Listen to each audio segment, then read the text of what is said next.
선생님, 저 병원 가서 검사했는데 단백뇨 나왔어요. 이거 위험한 건가요? 오늘 병원 가서 혈압을 쟀는데, 혈압이 높게 나왔어요. 저 이거 출산할 때 괜찮나요? 안녕하세요, 여러분. 임신과 출산이 편안한 로지아 출산연구소 대표 둘라 로지아입니다. 여러분, 병원에 가서 검사를 했는데 갑자기 혈압이 좀 높게 나왔어요. 아니면 단백뇨가 나왔어요. 아니면 내 몸에 부종이 심해요. 뭔가 좀 석연치 않죠. 고혈압, 단백뇨, 그리고 부종, 이 세 가지 중에 만약에 두 가지가 같이 나타나거나 아니면 세 가지 증상 모두 다 나타난다면 임신 중독증을 의심해 봐야 돼요.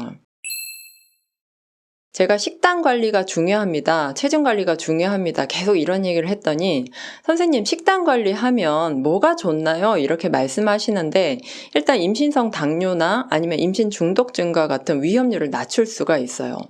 물론 임신 중독증에 대한 정확한 원인은 아직까지 밝혀지고 있진 않지만 다만 비만이나 고혈압 그리고 당뇨가 있는 산모에게 임신 중독증이 나타날 가능성이 크기 때문에 지속적인 식단 관리와 체중 관리, 이거는 임신 후에도 굉장히 중요한 요소라고 보시면 돼요.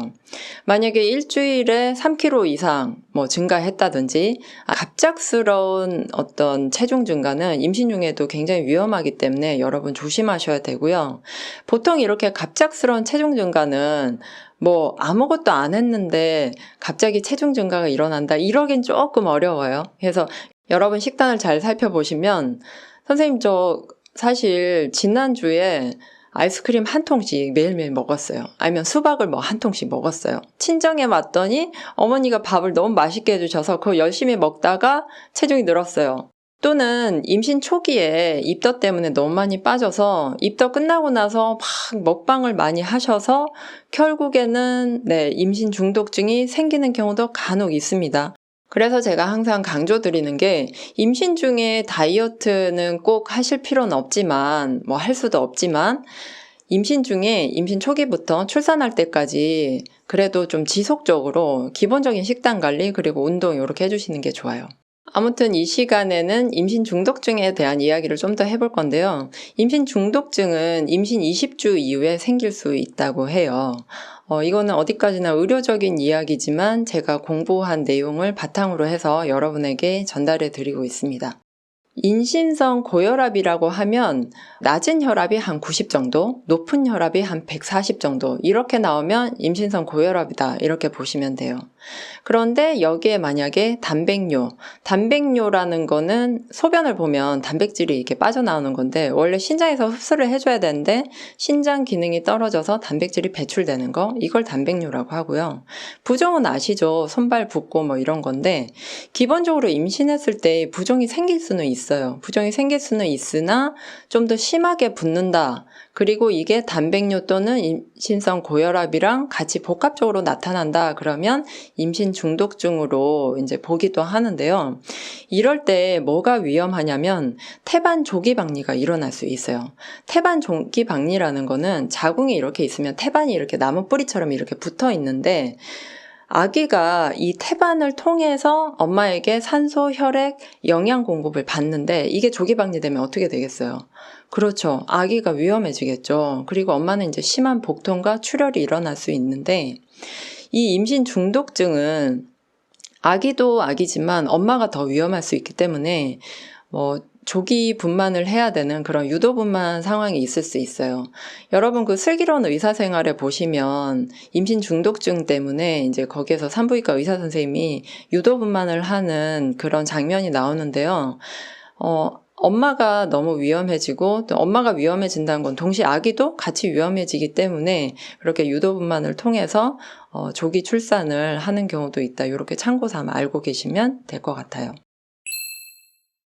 제가 관리해드리는 산모들 얘기 들어보면 눈이 좀 번쩍거린다든지 아니면 시야가 뿌옇게 보인다든지 이런 분들도 있는데 이것도 사실 그렇게 좋은 징조는 아니라서 임신 중독증일까 하고 의심이 될 수 있으니 병원에 가서 자세하게 검사를 해보시는 게 좋고요.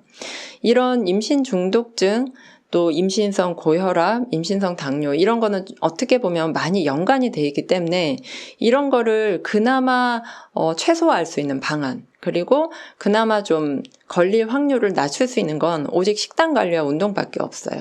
그래서 적절한 식단 관리, 그리고 적절한 운동이 필요한데 임신해서 지금 이제 식단 관리를 제가 해보면 너무 한쪽으로 치우쳐 있는 거예요. 너무 다이어트식으로 가거나, 모르겠다, 뭐, 내가 임신했다고 뭐 이것도 못 먹어 하고 다 드시거나.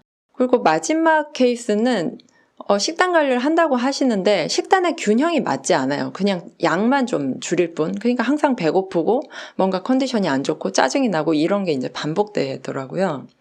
그래서 제가 여러분에게 제안드리는 건, 한 4주만이라도 이제 식단 관리를 어느 정도 받으시면 이런 컨디션, 그리고 임신 중독증이나 임신성 당뇨 이런 거에 걸릴 확률들을 낮출 수 있으니까 일단 식단의 균형이 맞는지, 예를 들어 이제 식단 관리는 이런 거와 똑같거든요. 우리가 아프고 나서 병원 가는 게 아니라 아프기 전에 내가 어디 몸에 좀 이상이 있는 데는 없나 이런 걸 살펴보는 것처럼 현재 식단이 나에게 지금 적절한가, 그리고 개개인마다 좀 차이가 많아요. 이제 임신하기 전에 이제 BMI, 체질량 지수가 정상인 분, 또 저체중인 분, 아니면 좀 과체중, 좀 고도비만 이런 분들이 있기 때문에 그럼 그런 분들에 따라서 또 어떻게 식단을 가져가면 좋은가, 약간 다이어트 하시던 분인지 아니면 저탄수화물 드시는 분인지 아니면 일반적으로 뭐 일반식 드시거나 아니면 아침을 안 드시거나 너무 다양한 케이스가 있기 때문에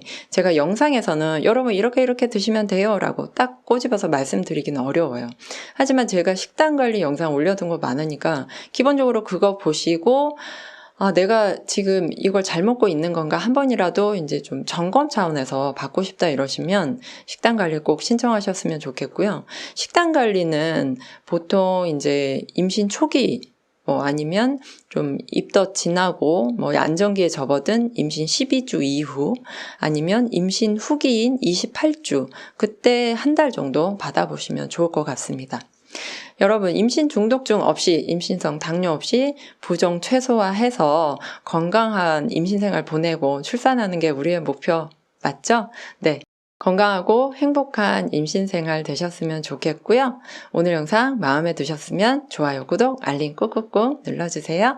여러분의 SNS에 공유 많이 부탁드려요. 다음 시간에는 출산 후 달라지는 우리의 멘탈과 체질, 그리고 체력 관리 등등등에 대한 이야기 해보도록 할게요. 그럼 우리 다음 시간에 또 만나요. 꼭이요.